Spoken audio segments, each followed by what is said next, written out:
Hi friends, Dr. Bijal Sheth once again with another story. Before that, I would like to thank you genuinely for all the likes, subscriptions, comments and shares that you guys have provided me, and I have reached where I am today. And thank you, really thank you so much. And please continue to do so, because you know that I have a mission to reach as many people as I can, and you are a part of my mission now. So today I'm going to tell you about a story of power of thoughts.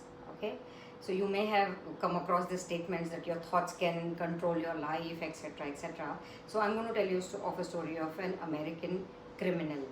So once there was a criminal in America who got convicted. He got caught, and he went through all the trials, and he had committed many crimes, severe crimes, and he was awarded death penalty. He cared a damn. He said, I've done enough in my, I don't care if I live or I die. He was non-affected, non-feelings, non-emotional kind of a guy. So he was in jail while one day, because death penalty would take little time, no, depending on which date is allotted to him. The date had not come yet.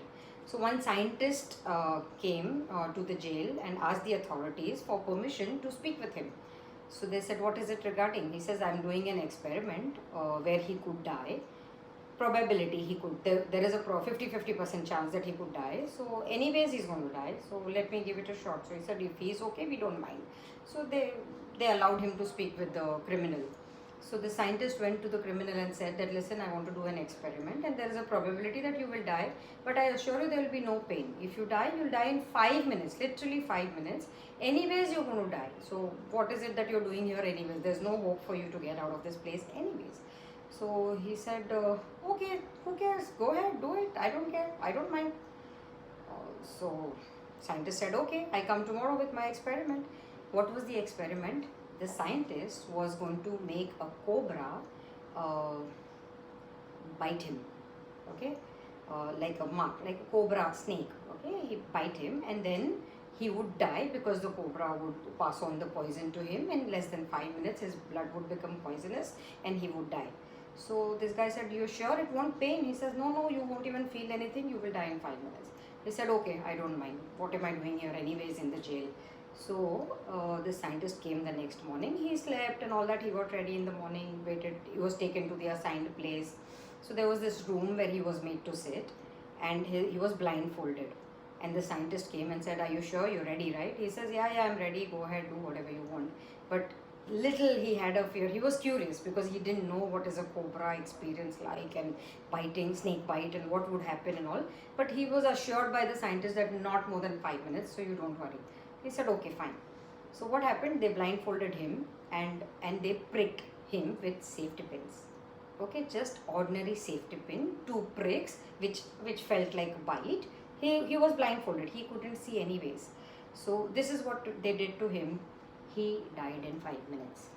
Actually 5 minutes. They found out after his death, his entire blood had become poisonous. So guys, this is the power of thought. So in his mind, he already knew that I'm going to get poisoned because of this snake bite, cobra bite, and his blood actually became poisonous. So I'll tell you about a very dear friend whom I lost recently in COVID. She was hale and hearty, 45-year-old, dancer by profession, developed breathing problem, all of that, and went to the hospital. And over there, she witnessed a lot of patients dying, all hale and hearty people coming and just dying. You know how COVID scenes are. You're just left alone, no family, nobody to take care of you, nobody to speak.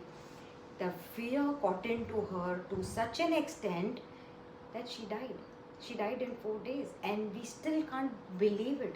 So it was, so everyone says, na, you must have had some disease previously where your immunity would have been compromised in any ways, and that's why you got COVID so easily, and you know COVID, you had a death with COVID.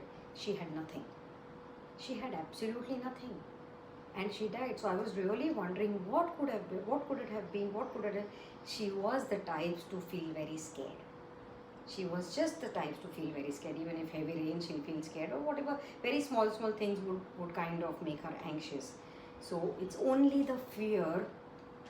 I'm not a medical expert, so I cannot really comment on what, but simply trying to relate, because the story of this American criminal and the story of my friend, it's just your mind, your thoughts. So literally, so especially in this time, I would want you to really stay away from fear. If it has to happen to you, it will happen to you. Whatever has to happen is going to happen anyways. Why fear? Take your precautions, do your bit, be careful, all of that, but don't live in a fear. That's all I'm saying, because it is impacting your entire body. They say psychosomatic disorders, it's such a big term. It's nothing but disorders being your body physiology, body disorders developing from the negative thoughts. I'm going to die, I'm going to die, I'm going to die, or I'm not well, and you will really die and you will really not be well. Don't let your thoughts overpower your whole body. Stay safe, guys. Take care.